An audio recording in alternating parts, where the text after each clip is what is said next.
going to expand our weekly video segment to take you into the back shelves of your local video store, back where it says horror videos, and where kids are devouring some awful films that we call the video nasties. Are you freebasing? Inquiring minds want to know. I have to break free from this culture of mechanical reproductions and the thick incrustations dying on the surface. Fuck the prime time, bitch! Long live the new Fletch. The pain, I can assure you, will be exquisite. As for our deaths, come with me and be immortal. We have such sights to show you. Gotta return some videotapes.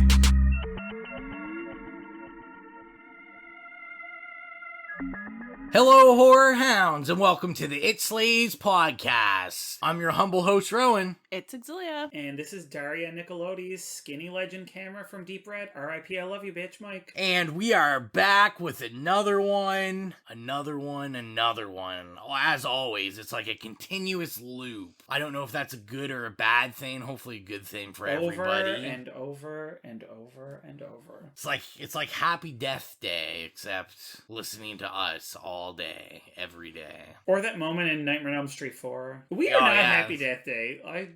I love us, but we're not Happy Death Day. No, I think we're more like The Doors and Killer Clowns, where it's like, another door, another door. That's us. That was my favorite part. Yeah, we're just doors. Doors of the podcast world. Riders on a storm, if you will. Mm-hmm. Oh, yeah. We are Shout out to Riders in the Storm. Was that what? No, we weren't listening to that. I was thinking about, Xylia had her first experience with Blues Brothers 2000 this week, because I bought it on Blu-ray. It was a childhood favorite of mine. I love how you call it an experience. I mean, it's a bit of experience. It is a bit of an experience, and I think Xylia kind of liked it. I think she wasn't impressed at first, but I saw her humming and tapping her feet. It was okay. Like, I sat through it once. I don't know if I'll watch it again or anything, but anyway, I have a question for you guys. Sure. I want to know, in spirit of the movie this evening, I want to know your all-time most memorable, maybe your favorite commercial or infomercial from your life. Xylia, you go first. Okay, I have 3. 2 are from my childhood. Surprise. I came up with 3, so Mike has time to think. Okay, I'll start with the newest one, Slap Chop. So current, so new. I mean, I'm just saying it's the newest one. I'm gonna talk You about... even put these in chronological order. No. Backwards. Backward, reverse chronological order. Slap Chop. Remember how they had that, remix of it when YouTube first came out, almost? Oh, yeah. It's not even about the commercial or infomercial, it's about the remix on YouTube. My other ones were, do you remember, Bert and Gert? I think that's what I'm gonna say. Oh, okay, I'll save that one. When Mike talks about it, it was also one of my favorites. And then my other favorite one was obviously don't you put it in your mouth. The one about if you're not from Canada, I feel like you don't get that. It is. Remember, boys and girls, don't put it in your mouth. Really, the 2020s version is if you don't know just where it's been, what it's been inside, don't put it in your mouth or other places. There's also the one that's drugs are good, drugs are bad. Now you're just naming off every commercial you've ever seen. Those are my... Okay, listen, you cannot believe you just mangled that commercial. It's what? Drugs.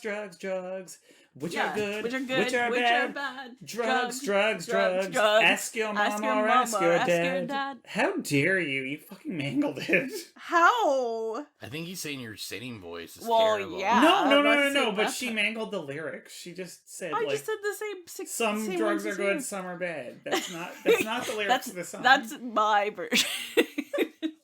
Well, yeah, so as we have clearly figured out, mine is Stay Alert, Stay Safe, starring two, were they brother and sister, Bert and Gert? Yeah.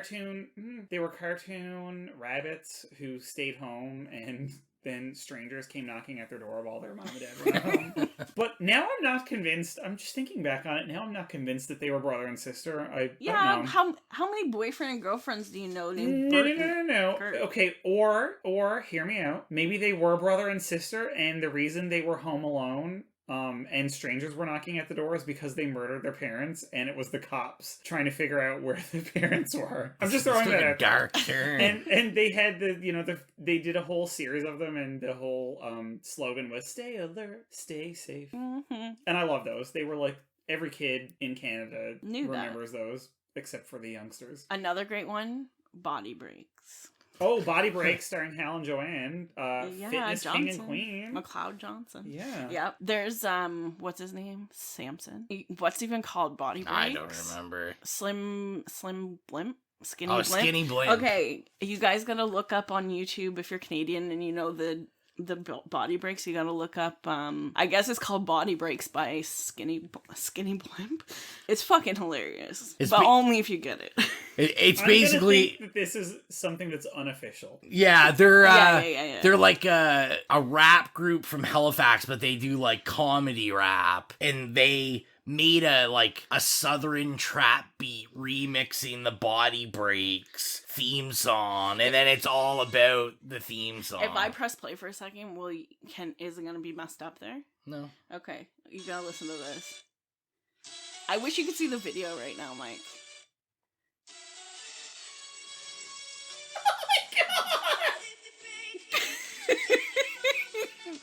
Just wait. Body Break! I wish you could see Mike right now. I am living for this right now.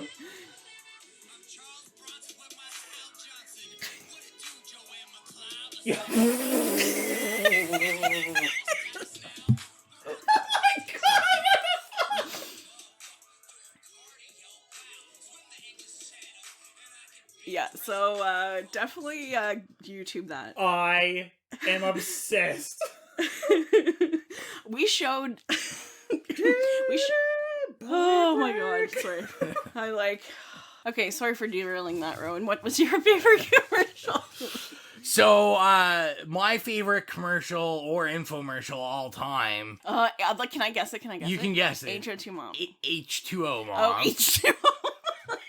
Is that the same as Tan Mom? H02 Mom. That's H2O Mom. H2O Mom. So how old were we? I don't know. 18 and 20. Yeah. And we first moved to Halifax. I had a real bad case of insomnia where that just never went away. Yeah, really, I just realized I stay up late all the time, but I just couldn't sleep. And the only thing on television at 4 a.m. on the channels we had was the infomercial to H2O Mop for 4 hours straight. And I watched it every night, and I just became obsessed with it, and it was all I wanted in life. And Xylia got me one. And then we had no money, and this mop was $200 and something fucking dollars.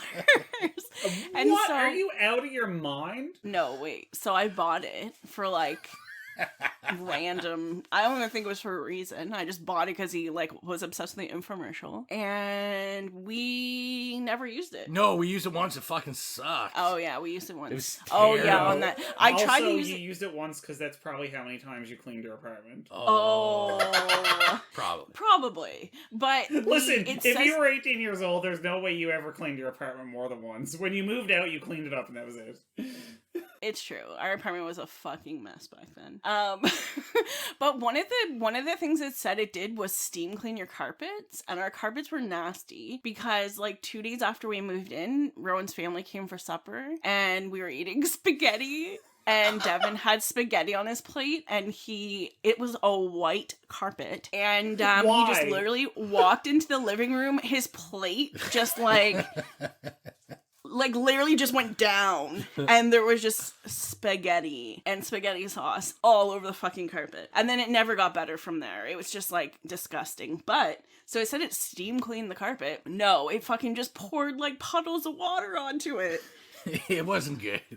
It was terrible. It was terrible. I was really let down, but I really did. I love those infomercials. Got me through some real hard times. 3 and 4 in the morning. All right. Well, let's get into the film. Xylia, did you want to announce what it is? This was your pick. Oh yeah. Okay. So this was the movie that I picked for Mike, and after 3 evenings of contemplation, trying to figure out what I was going to pick for him, because I wanted to be perfect. I am so glad that you spent 3 nights thinking about me. Thank you. You're welcome. Well, I don't know if it did end up being perfect, but yeah, More this to movie. come on that.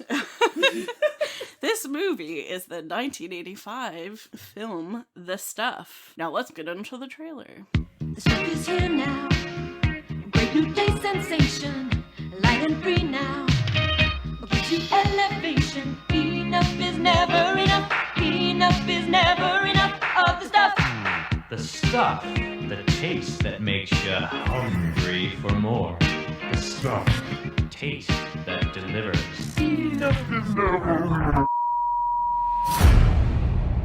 We interrupt this presentation with the following urgent message.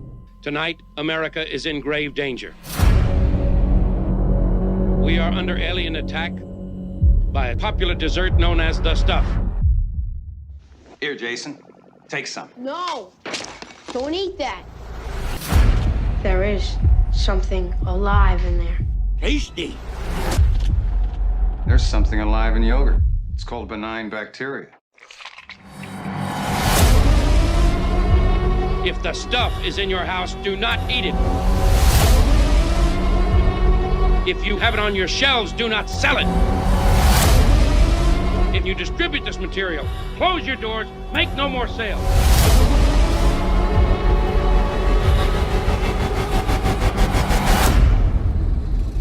Enough is never enough.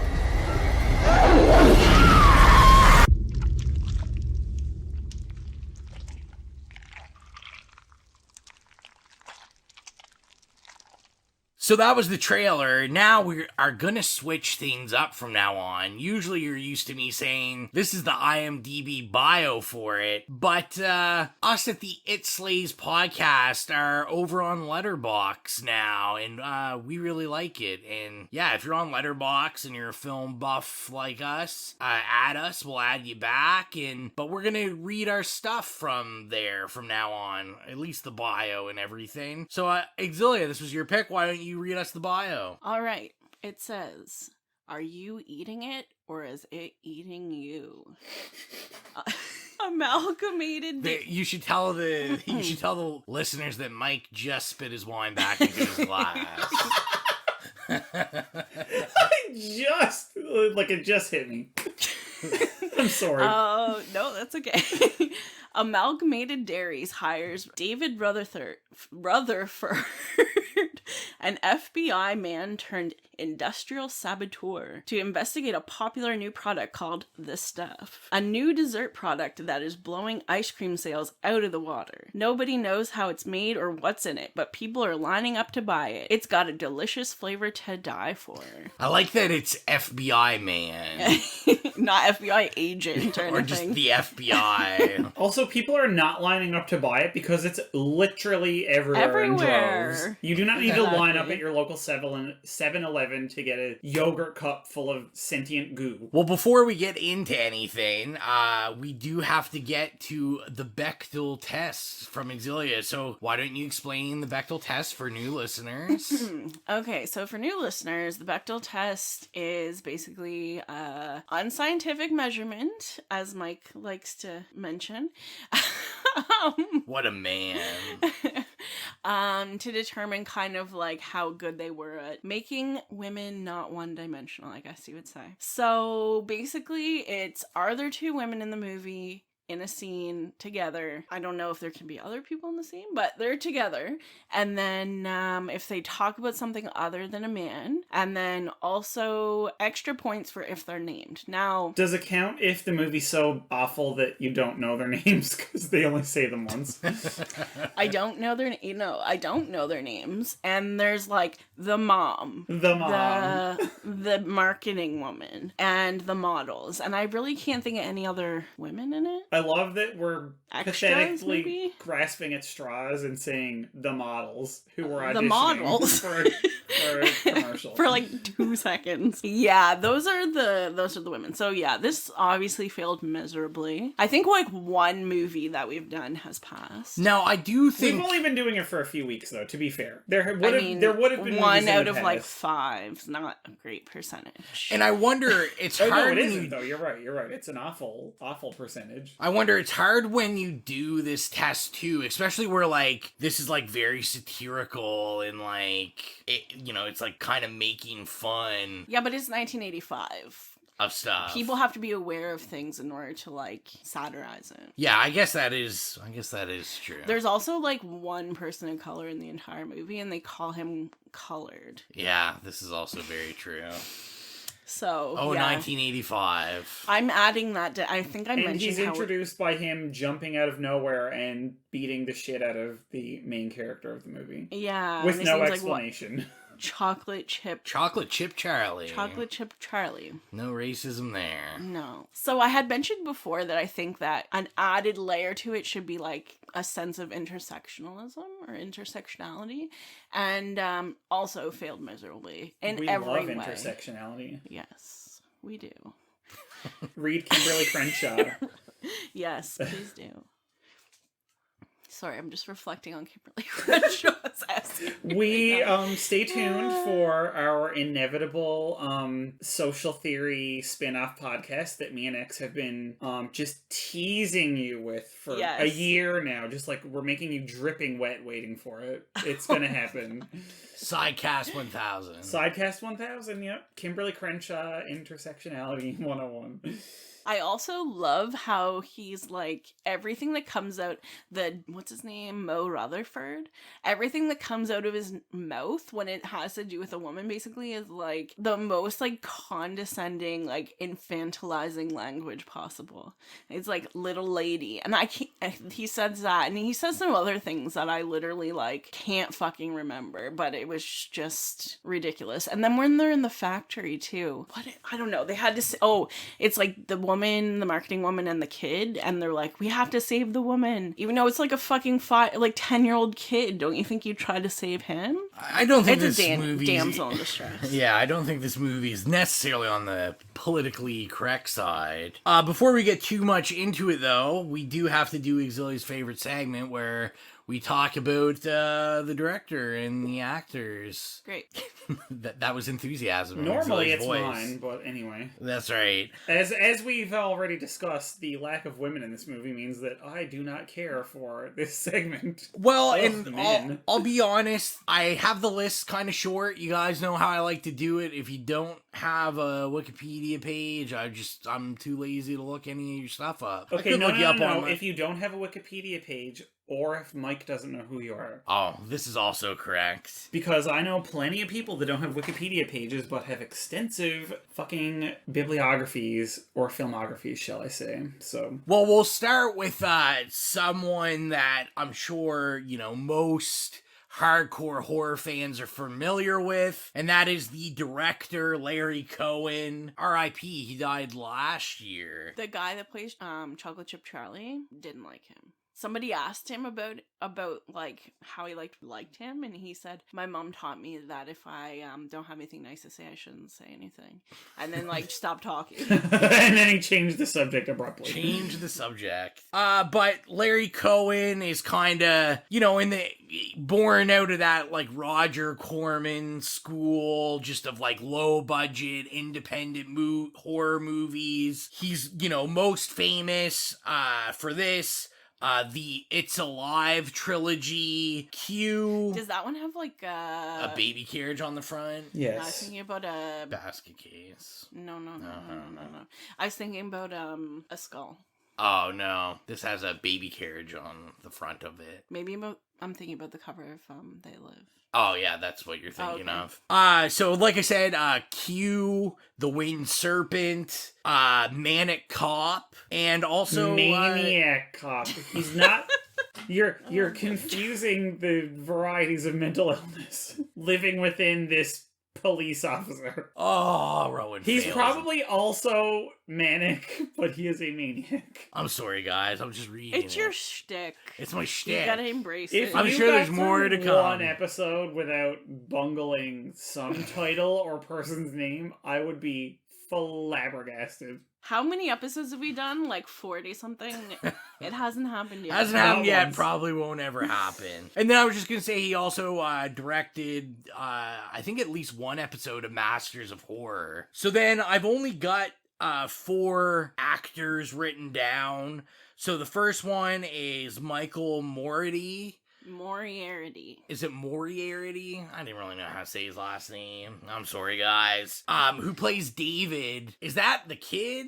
No, I didn't that's know. the main character. David's That's Mo. Mo Rutherford. So this is what I was really confused Remember about. Mo, because when you give him something, he wants Mo? Or if you give him money, he's always asking for Mo money or something. The reason kept changing. I thought his name was Mo. It is. But That's he his kept, nickname. every time, he was the only person whose name I remembered because every time he fucking introduced himself, he gave a goddamn story about his fucking name. Like, as if he's the most fascinating fucking person alive. Typical fucking straight white cis male. Thinks he's the goddamn center of the fucking universe. So, the movies he's been in, he was also in the Larry Cohen movie Q, The Winged Serpent. He was in Troll, and also in Law and Order. Yeah, I saw that. Fun fact there. All right, let's get ready for Rowan to butcher another name. Oh, but can I say this? First. So, you mentioned his episode of Masters of Horror. Yeah. I do want to point out that while we will find out that I was not a fan of this movie at all, and I'm not a fan of a bunch of things he's done, his episode of Masters of Horror is one of my absolute favorite things in the universe. I just want to throw that out there. Pick Me Up. Fairuza Balk is in it, and actually Michael Moriarty is in it too, but Fairuza Balk from The Craft is in it, and it's absolutely spectacular. It's one of the highlights of the entire series of Masters of Horror, so definitely check it out. I've never watched the series. It's on my to-watch list. Like, I know everyone loves it, and we'll eventually get to it. Oh yeah, it's excellent. It's on my horror television shows to watch. So like I said, up next was Andrea Markovici, I believe is how you say her name, who plays Nicole. Who's Nicole? Oh, the girl. Yeah, only the real girl, capital the T, woman. capital G. The only real thing notable she was in, she was like a lead in Magnum P.I. So definitely, probably a actress of the time. I think Magnum P.I. was still going on in like 85. I've never seen it. I don't know. Clients at my work watch it all the time. And then Garrett Morris, who played Chocolate Chip Charlie. I was actually very pleasantly surprised to see him in this. So in a slew of things, like an amazing comedic actor. He was actually an original cast member of Saturday Night Live. He was in the original Car Wash movie. He was in How High, Coneheads, Two Broke Girls, The Jamie Foxx Show, Martin. Love Two Broke Girls. And also he was in Ant-Man for a cameo. So I thought that was pretty cool. And then I feel like with no real introduction and, actor we love on the podcast, Paul Sorvino. Yeah. Always. A semi-young Paul Sorvino. Yeah. Only semi. A semi-young. Semi-young means he was like 50. Paul Sorvino feels like he came out of the womb at like 45. True. A semi-young playing a very right-wing racist. Oh, that whatever his name was, Constable Stick-em-up, was Colonel Spears. Sorry. Constable Stick-em-up. He's a total fucking MAGA. In 2020, he would have been MAGA. Rowan asked us to have 2 points for the movie, and he's definitely one of mine. So, before we get into the full-out review, let's talk about our first experiences. Is this the first time we've ever watched this, or how, if we have seen it before, how was this experience watching it? Mike, how about you go first? I have been aware of this for probably most of my life. Like, when I was growing up and, like, going to movie stores, I remember seeing the, like, cassette, like, VHS, like, DVD covers and all that, and I just remember, like, seeing it online and people talking about it. And just for whatever reason, it was something like, I'll watch that eventually, and I just never did. And then when we decided that we were going to watch it now, I was like, oh, perfect timing. So this was actually my very first time watching it somehow. Yeah, this is my first time. Like you, I was always kind of aware of it. I remember seeing this like in the video stores. Like I remember the VHS cover. I know it's pretty like online, it's pretty coveted as like this kind of cult classic. Yeah. Like a lot of people really enjoy this. So I was excited. This is, like I said, this is my first time seeing it, so I was excited to get to watch it. How about you, Xylia? So yeah, I found it online when I was doing my research, and I had never seen it.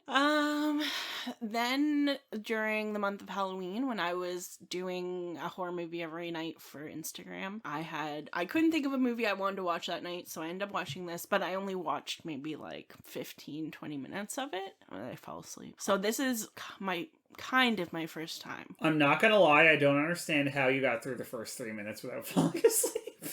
Did you fall asleep? No, just that first 3 minutes is so fucking weird.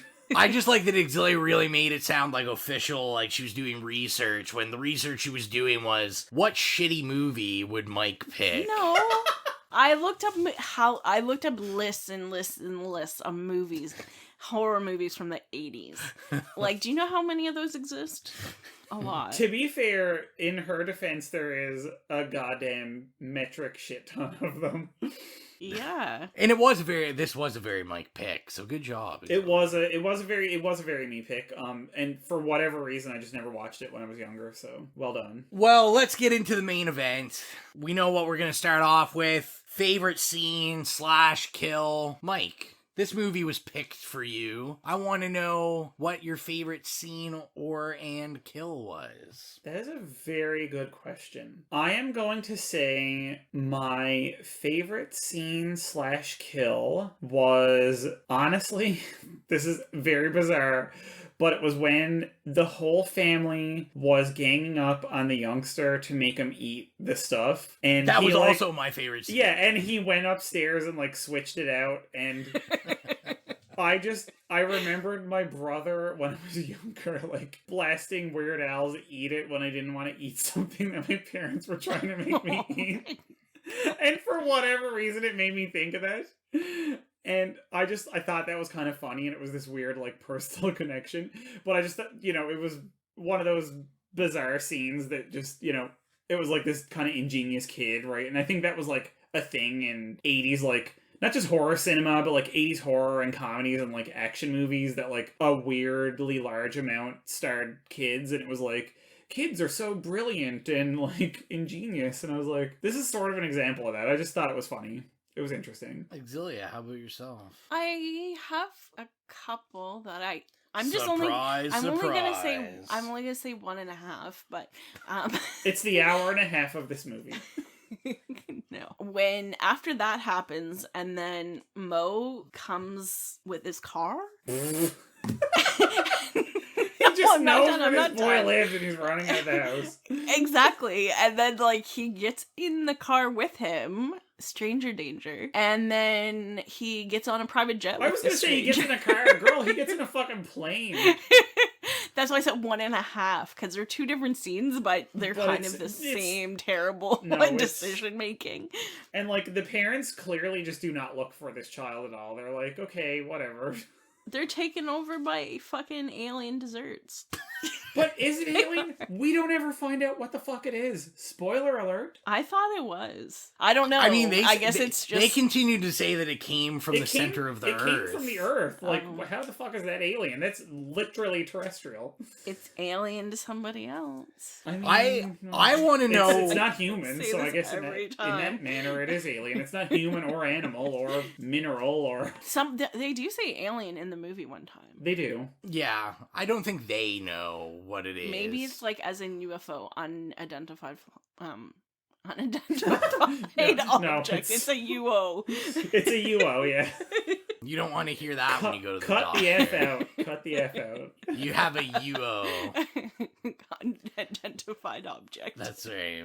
So my favorite scene, I won't go all into it, Mike already talked about it. It's that family scene. It's so, like, bizarre and, like, I feel like a very common scene for, like, comedy, horror, weird parents. It kind of reminds me of that Parents movie. Oh, yeah, I like that movie. Well, you know what, though? And I feel like this, because I'm going to be honest, I feel like I know this was supposed to be a satire. I don't feel like it worked. But I think that this is the one scene that actually is probably the most well-done scene in the whole movie. And it works the best because it's such a trope in sci-fi, like pod people movies, horror, all that.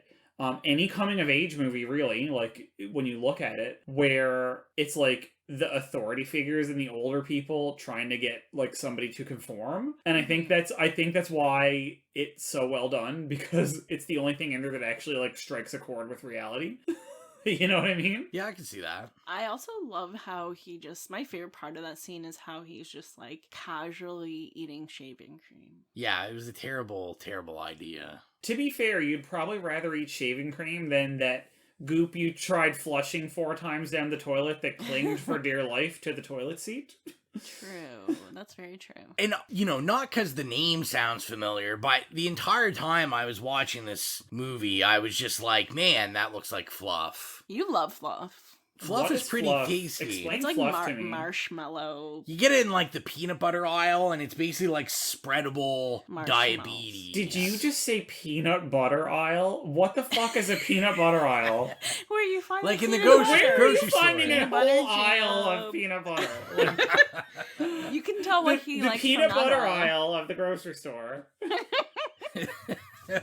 It's literally 50 feet of variety of peanut butters.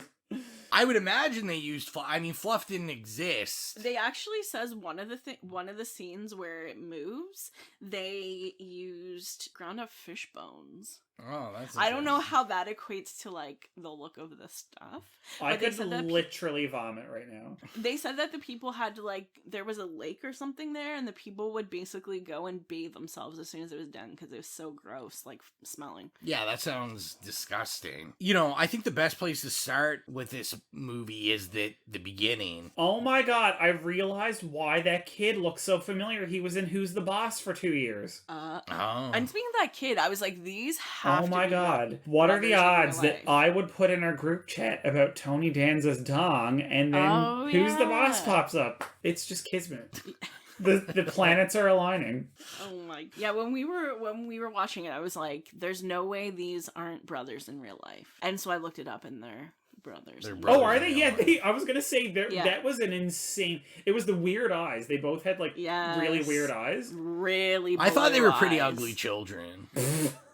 I didn't think they were. I've seen uglier. I've seen babies with bags under their eyes. I've seen uglier.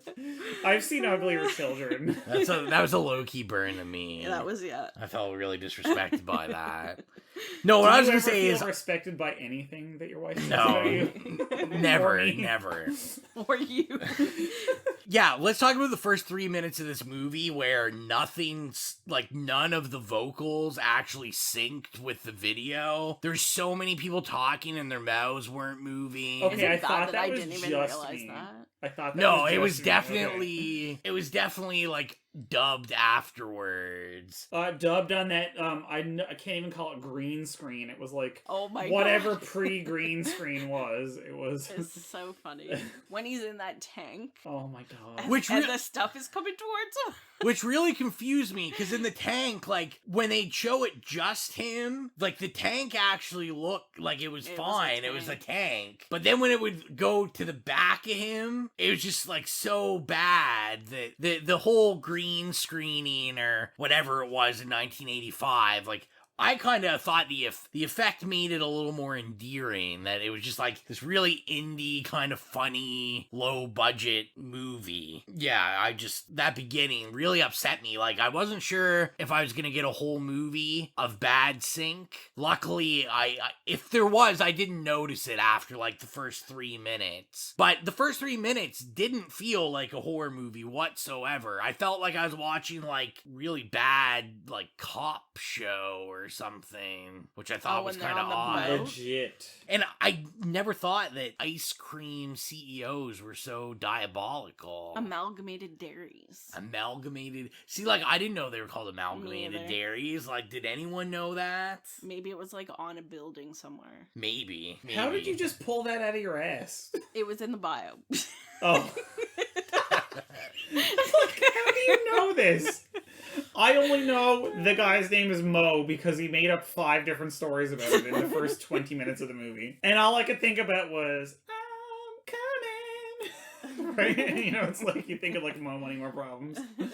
One thing I know that child services may not like is the scene towards the beginning when the kid, like, after the stuff comes out and the kid is like downstairs trying to look for something in the fridge to eat, and his dad he smacks him on the fucking ass. Yeah, his dad like spanks him for being hungry. His dad is like not nice. His dad was a dick before the stuff. Exactly. So like I don't know. I probably would have took the body snatch dad over the normal dad, because that guy, was just a d-bag. So mean. It was absolutely terrible.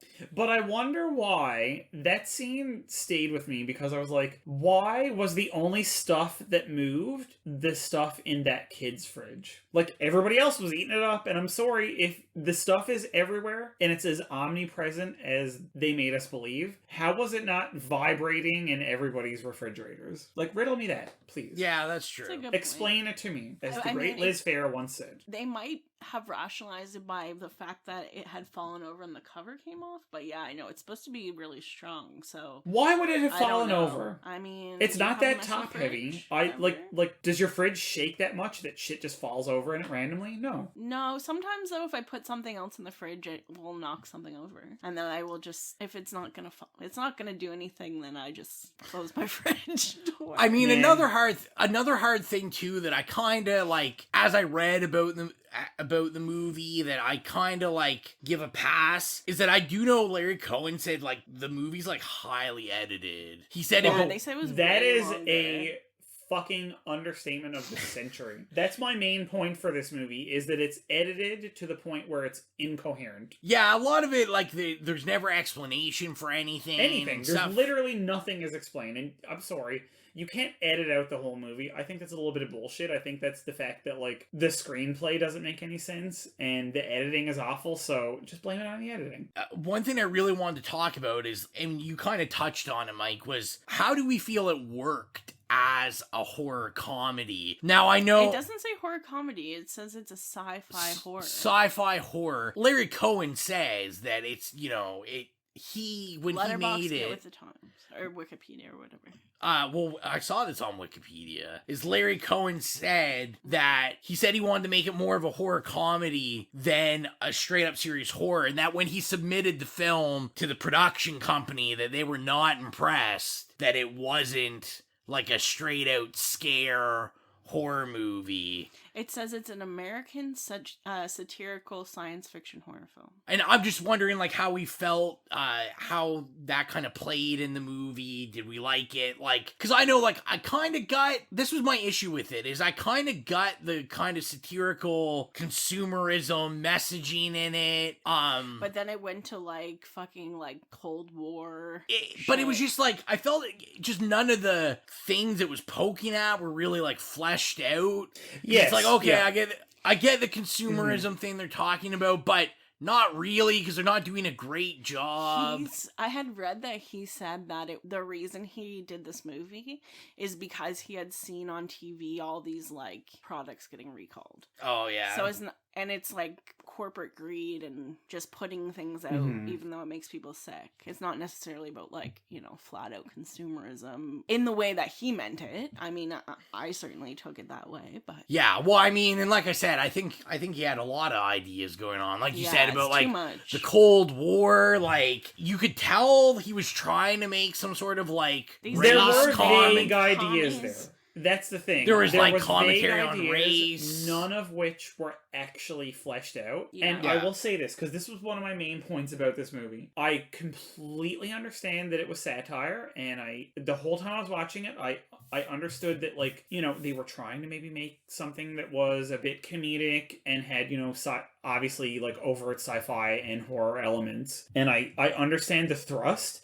Because, trust me, the potted plant on my kitchen window ledge understood the thrust of the movie because it was about as subtle as a fucking bulldozer barreling down houses to make a new goddamn development. So, what I'm going to say is this. Here's the thing. You're going to do a satire, it's got to work. You're going to make your shitty sci-fi horror movie comedic and satirical, it's got to be funny. Guess what? It wasn't funny.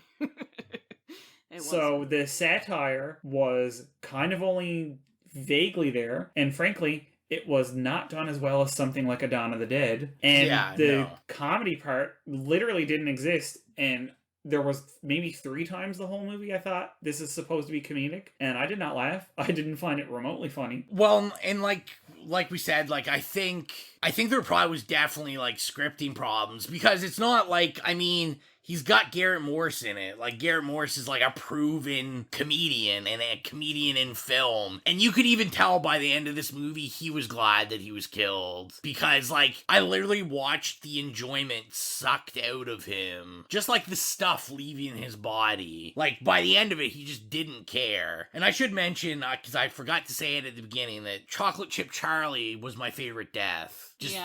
I love when movies, especially like older movies, they go to like the fake head, but the fake head looks nothing like them. I think it just adds such an endearing. Well, see, he was also my favorite death because it was the only death that like affected me in any way, because he's the only character that like I thought wasn't a piece of cardboard. You know what I mean? But also I'm like, of course they would murder the only black guy, naturally. Yeah, well, and it was just like, I just thought it was really bizarre, because when we're introduced to him, and I'm kind of like, okay, like, him and the FBI man, Mo, are gonna, like, team up, and they're gonna, you know, they're gonna investigate, and then it's like, within, like, 5-10 minutes, they just send him off to Washington, and then he's gone for the rest of the movie till the end of it, where, like you said, like, he was pretty much the only interesting character in it, and, like, most of his scenes were the scenes that I thought were interesting. I mean, I did also love the scene where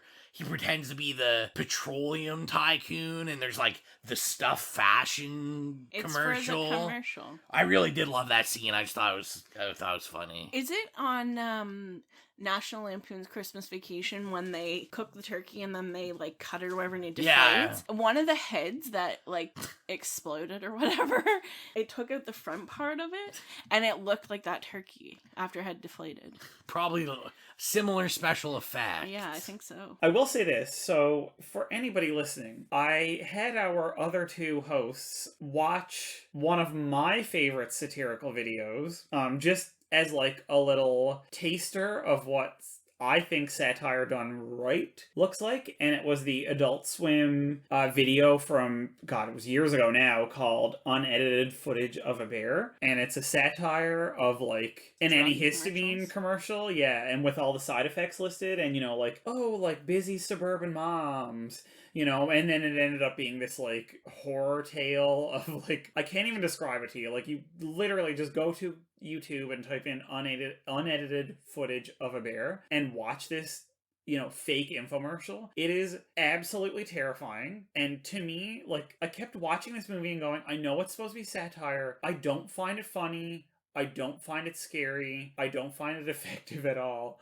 Does it have to be that satire isn't scary just by virtue of its like nature? But then I thought of this video and I thought, this is a satirical video, this unedited footage of a bear, and it's one of the most terrifying things that I've seen in a very long time. And like, I had nightmares about this thing for weeks afterwards after I watched it. So I thought, you know what? Satire can be terrifying. Like Dawn of the Dead. Look at Dawn of the Dead. Like, Dawn of the Dead is brilliant. It has a really solid narrative, really solid acting, really solid characters. If you took the satire out of it, it would still function as a great work of art in terms of, like, its narrative arc and all that. But, like, the satire just adds another layer to it, whereas this one, it's just reaching for satire all the time, and it doesn't really seem to, like, get there. Yeah. It's not funny, it's not scary, it's not anything, you know what I mean? It's just sort of like, it's like a flaccid dick of a satire.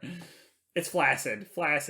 The video you sent us, so we were watching on YouTube and it started and then it like went to like all these commercials and then started back up. But it took me like 20 seconds to realize that the thing you sent us, because I didn't know what it was. The thing that you sent us was not a commercial that was being shown on YouTube, but it was actually the video. That same thing happened to me because it even has the little skip ad thing pop up on the screen, because you're essentially, even though it was like an Adult Swim thing, which is a TV channel, it's meant to be watched on YouTube. So they know, and I think they very specifically like put an actual ad in right after the first 30 seconds, which is of course the quote, footage of a bear, and then an ad comes in, and then you think it's another ad after that ad, but it's actually the video, which is made to be done up like a YouTube ad. It's actually quite brilliantly set up, like that first part. I loved that, by the way. I thought that clip was really, really well done. I always like everybody that's ever seen a pharmaceutical commercial knows it's like side effects are suicidal ideation, climbing up on top of a bell tower with a automatic rifle, and murdering everybody in your family, and it really is stuff that's over, like it'll be like, oh, do you have an itchy hand? Ask your doctor about this drug. And there'll be like, common side effects are. And then it will be like, literally, all these fucking you're gonna want to kill yourself. Terrible things. Yeah. Do you have a pimple on your ass? Take this pill. Also, it's gonna make you slit your wrists, right? Like, it's actually, as you said, like big pharma. That's kind of like everything. There's side effects to everything, but like that's why I think that's such a brilliant satire. Yeah. Because it actually picks up on the like frenzy, like out of body experience, right? Of like antihistamine high or whatever.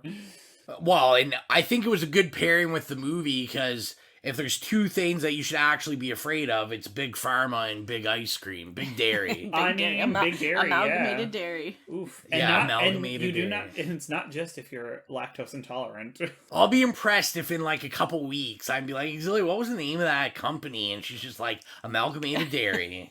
Dairies. Oh, excuse me. Okay, so since Rowan, the boss here, the humble host, quote unquote, asked us to do a couple points or come up with a couple points, I had looked up some trivia. Oh. I mean, I want to talk about the whole Paul Sorvino, like, kill those dirty red commies. But, also,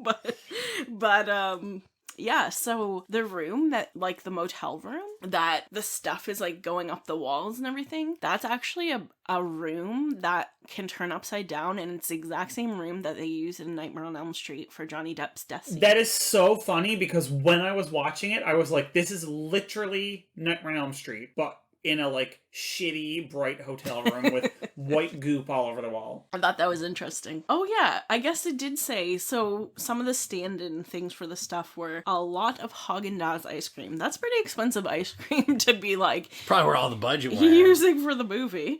And yogurt. And then, which is funny because this stuff is supposed to be a yogurt stand-in. And so I took it as like an ice cream stand-in. Yeah, but they eat it for like breakfast and stuff, right? So, but I think it's because they're addicted to it and they eat it like every 5 but minutes. I feel like they did make a reference once or twice to like, it's like yogurt, but better. Yeah. And I mean, realistically, it replaces all food. But because that's the only thing you eat. Would you call yogurt a dessert? No. Because I'm not saying yogurt is like some healthy ass shit. I'm not trying to like, Let's be realistic. Are we gonna upset Big Yogurt right now? Are we gonna get like blackballed by Big Yogurt? Danone. Activia. Yeah. Let's be realistic, Jamie Lee Curtis is gonna like have us on her fucking blacklist. Yogurt is the dessert dessert of healthy people. That's why we don't know. It's not, though. It's only if it's plain yogurt. You can't have that shit. That's all sugar. I was gonna say, I used to eat yogurt every day for breakfast when I was in high school, and I got so, like, my stomach would get upset so often. Yeah, like yogurt, like Danone and stuff, that's not good for you. I hate plain yogurt so much. I know you do, and I only eat plain yogurt. It's real conflict. Well, I mean, if you take plain yogurt and, like, put your own fruit and stuff into it, I think that's a whole... But you're not dumping, you know, like, however many bajillion grams of sugar into it, so... I love it. Welcome to Sidecast 1001, the It Slays podcast health cast. I love Greek yogurt. Oh, we are not having a health cast because I ate an entire frozen pizza in the last 24 hours, so we're not talking about healthy eating here.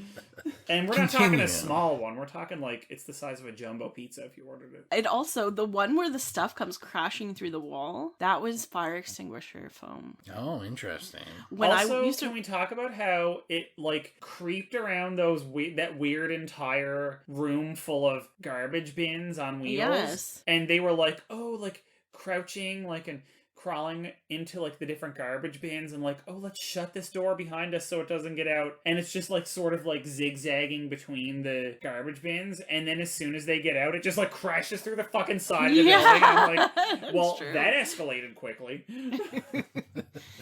When I was working at Kohl's, like back when I was in Newfoundland, there was a fire extinguisher on like the end of the like desks where all the computer and cash registers and everything were, and the pin was broken out of it, and I would just stand there sometimes when I was like talking to my coworkers and like fidget with it because that's just what I do. And then one night I accidentally put it off all over a bunch of books. I can't imagine they were whatsoever. I mean, it was like puzzle books. No one wants those. Okay, sorry. So I have one more.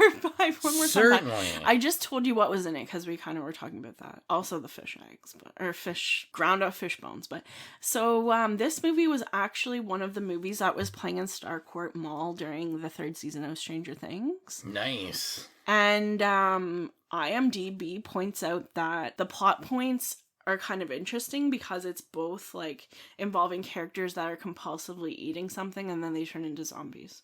Because like in Stranger Things, remember they find all that fertilizer in that woman's basement or whatever? Yeah. And then they all turn into zombies after they do the fertilizer and become like the whatever flare. Yeah.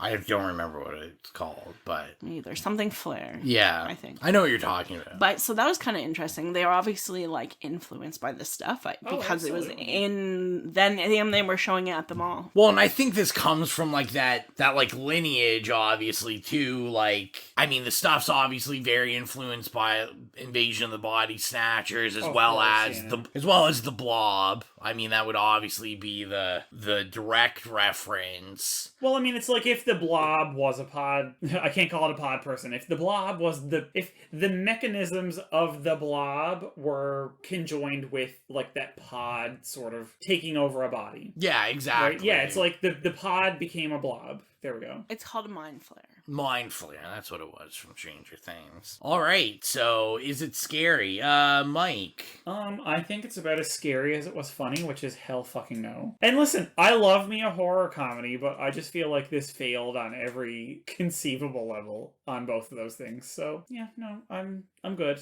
I was not scared by it. I did not laugh at it. No, ma'am. No, sir.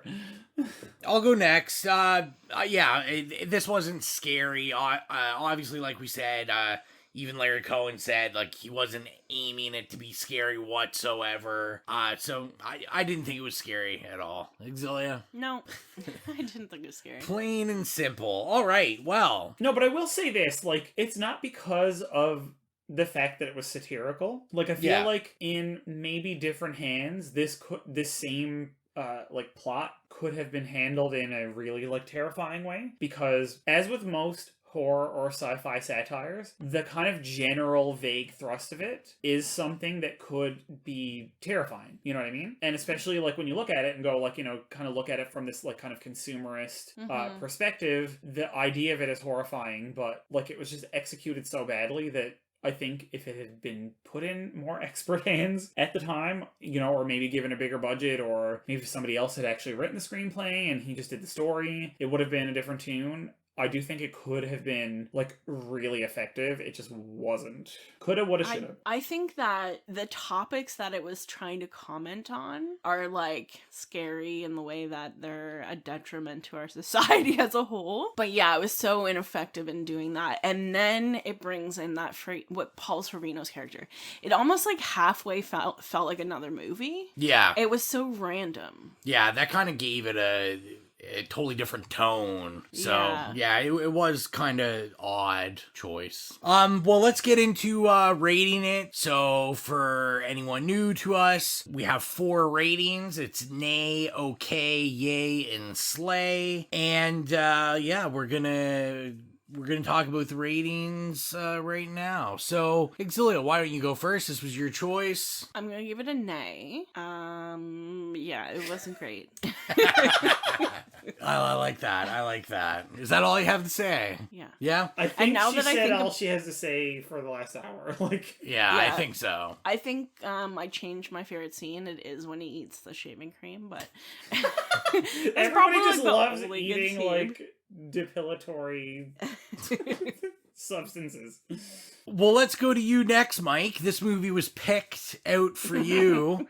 What do you give it? Okay, so first of all, I do want to say thank you, X. This was actually a very me pick, and I totally, like, stand behind your picking it, and I love that you picked it. You're welcome. Was it an absolute nay? 100%.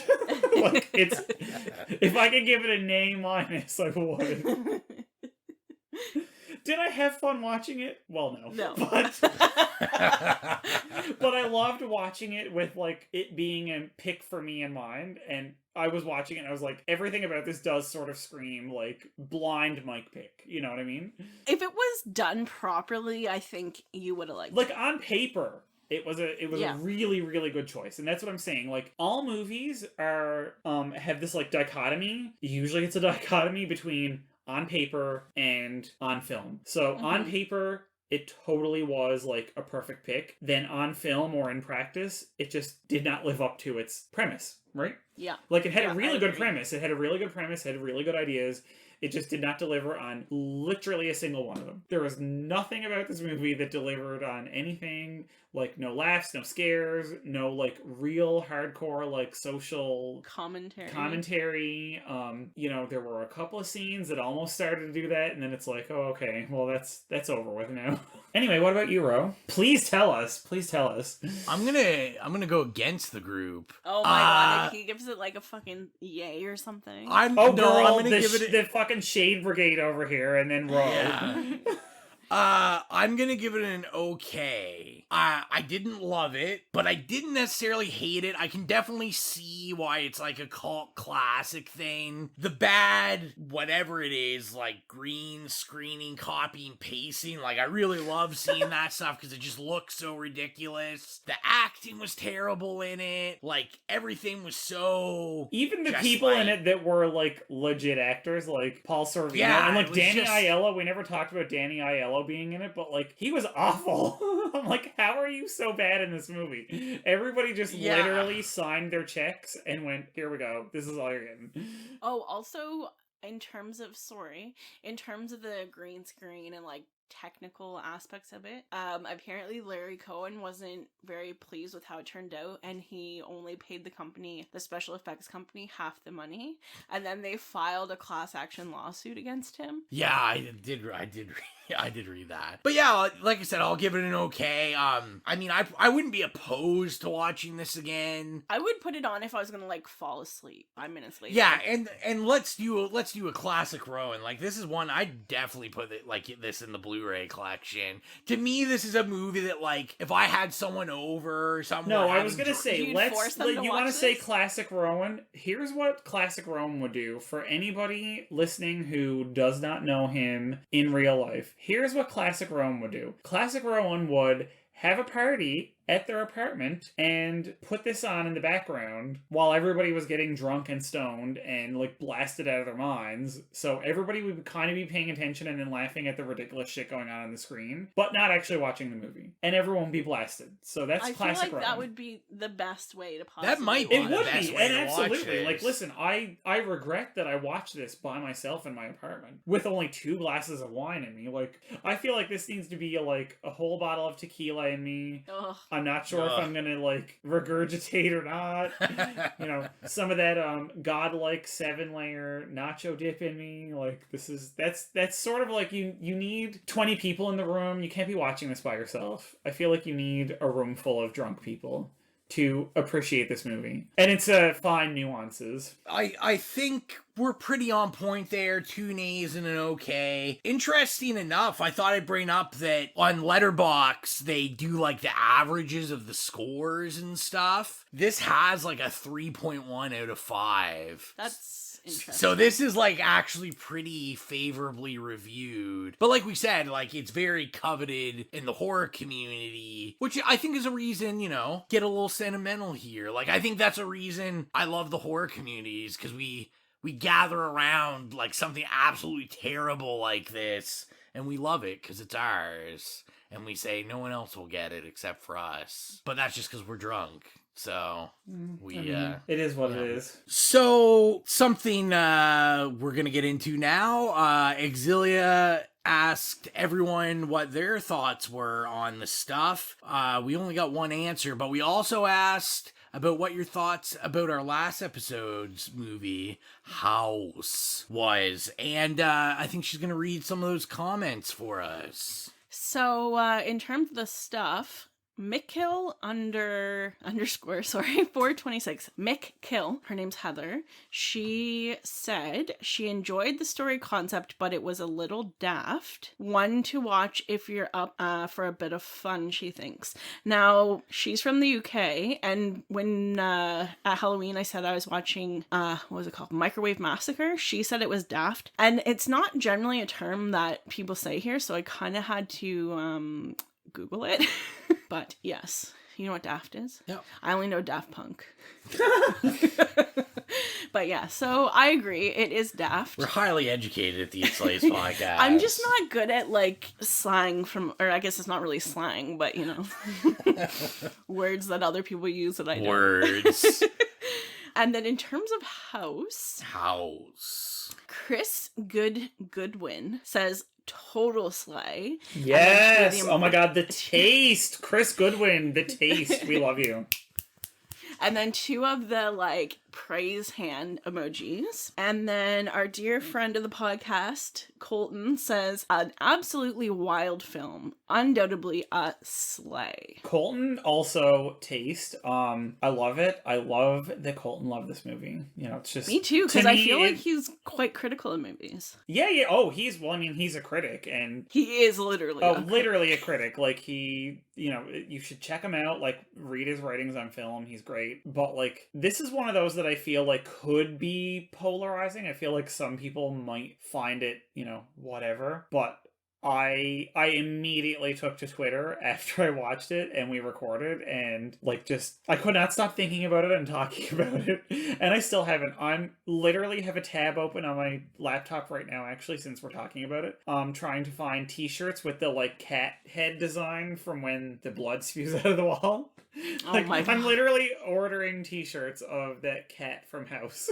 It's definitely like one of my favorite movies. Like I'm ordering the Blu-ray. I have already DM'd several of my like Twitter mutuals who I know love like really good, you know, foreign movies and like art movies and horror movies, and was like, have you seen this? Get on it. Like, please, let's talk about it. Yeah. And you wrote somebody about the movie. One of our favorite singers. We love her. And that very night, actually, or maybe it was the next morning, it was either the night that we recorded the episode on House or the following morning, and she wrote on Twitter and she said, like, I'm feeling really like creatively blocked. Does anybody like, what would you guys recommend like watching or listening to like get the juices flowing. And all I could think about was this movie, because I'm like, if I had creative juices to flow, they would have been like gushing like a fucking gusher. I'm telling you right now, like a goddamn waterfall. So I tweeted her and said like, oh my god, you should totally watch this movie. Like, it's so off the wall. I feel like anybody who's like artistic would find some weird thing. And she's a musician, so I feel like even if the visuals didn't do anything for her, like the really cool score of the movie would, because it had such a cool score and a really cool soundtrack. And she was like, oh yeah, I'll check that out. And I was like, that's really cool that like she, you know, so I'm just like waiting for like a DM from Teishi going like, I watched House, like let's be best friends.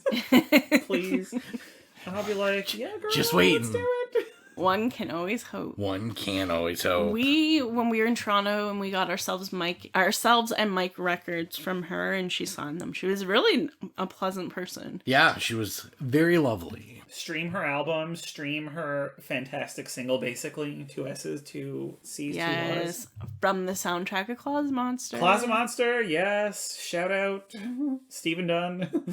Stephen Dunn liked my birthday picture on our Instagram, and I was like, oh, yeah. We still gotta have him on. Yeah, he's definitely a king. Yeah, we gotta have him on. He said he wants to come on the podcast, so we'll have him on at some point when we have our shit together. Yeah. So let's get into the budget game. If you don't know what that is, I know how much the movie cost and made, and Xylia and Mike will fight to the death to try to figure it out. Now, this one, they only gotta guess one, because I cannot find how much money this made. I'm gonna assume not very much, because I knew it had a very limited theatrical release, but I do know how much it cost, and I am ready to hear those answers. Mike, let's start with you this evening. Hey Bob, I'm gonna guess $1. $1. Oh my god. I like going low. I'm obviously gonna win then. What Are do you though? think, Are you? I think it may. She's gonna say $2 so that she wins. No, I think it costs $1 million. $1 million. You think this piece of trash cost $1 million? Are you out of your gourd? Well, the winner is Xylia. God damn it. This movie cost $1.7 million to make. Okay, that's a lot for this movie. Almost $2 million to make this fantastic film. So, can you tell me, other than buying that can of Coca-Cola, which they very clearly made a 30-second sponsorship ad for, what cost $1.7 million? Probably the cocaine to make and shoot this. The private jet. That private jet was literally like the little tiny plane that like my dad used to take when he was flying out into the middle, like the wilds of Labrador for work. So I don't know what this private jet, like that kid walked up and was like, oh my god, I've never seen a plane like this. And I was looking at it and I was like, that is the type of plane that like I always pictured. Basically like a prop plane. Yeah, I always pictured my dad crashing in the middle of the like Labrador wilderness and on his way to these like remote work sites. So let's get quickly to the shameless promotion. First of all, if you like what you hear and you want to support the podcast, go to patreon.com/itslayspodcast to see all the exciting things that you can get when you sponsor a tier. Check out Redbubble, look up It Slays Podcast. We have shirts, tote bags, baby onesies, all kinds of stuff. Come get your It Slays Podcast gear. Represent with us. And lastly, if you do use Apple, go to iTunes and give us a star rating and a text rating, because good or bad, you've learned we'll read it. So do that for us. It helps us get found in the searches more, and so more people can listen to us, you know, talk about movies like The Stuff and all that good stuff. That's too many stuffs in a sentence, I feel. Okay, so for your, this is your reward for listening to our podcast and also all of the ads. Rowan and I get good food, and they don't sponsor us, but if they wanted to, they could. Anyways, we had a meal tonight, and I have a food tip for everybody. If you want to have really delicious sour cream, you should put lime juice in it. That's my tip. No, I it's will fucking say delicious. if you're making, it changed my life. If you're I will making never. jasmine rice or basmati rice or anything, also put lemon juice or lime juice in it. Sorry. Yeah, if you're making rice and you put a little squirt of like lemon or lime juice in the pot, it like gives the rice a little tiny bit of zing. Yeah, this was called tangy sour cream. I honestly will probably never eat sour cream ever again unless it has a bit Listen, of lime juice. I love sour cream, and you just changed my life. Sidecast 1003. My potato skin game is never going to be the same. No, because Mike, usually I just for real. dump like half a bottle of Frank's hot sauce into my sour cream and then stir it up. Now I'm not going to do that. Now I'll put like a little bit of like citrus in there. Yeah, it Girl, adds you did this it. acidity to the sour cream that just like blew my mind. You did it, Queen. Raising the bar for everybody. That's your reward. Try it out and let us know what you think. Now let's rein this back in, because everyone listening's like, Jesus, are they ever going to stop talking and end this? Oh, that's nice. They're probably saying it about me, so don't feel bad. So the last thing to announce is the next movie, and Mike, we'll let you announce it. This was your pick for me. Yes. So for our humble host, Rowan, I picked the utterly and unapologetically classique sci-fi horror film, The Faculty. Oh, yeah. From Dimension Films, which in its late 90s heyday was the home of many classic horrors, i.e. Scream, etc. And The Faculty was their first, like, real solid sci-fi horror outing. We're gonna have Tune so in much for fun. this shit. It's gonna be so good. We're gonna have so much to talk about. It's not gonna be me for 20 minutes talking about the cast and how much I love them. But it is. Except that it's gonna be an extra long episode. Xylia is gonna go do laundry for 20 minutes while I talk about everybody being a queen. Word of warning. There you go. So we'll be back with The Faculty. Thank you as always for listening. I am your humble host, Rowan. It's Xylia. Bye. Bye, it's Mike. See you later. We're going to expand our weekly video segment to take you into the back shelves of your local video store, back where it says horror videos, and where kids are devouring some awful films that we call the video nasties. Are you freebasing? Inquiring minds want to know. I have to break free from this culture of mechanical reproductions and the thick incrustations dying on the surface. But the prime time, bitch!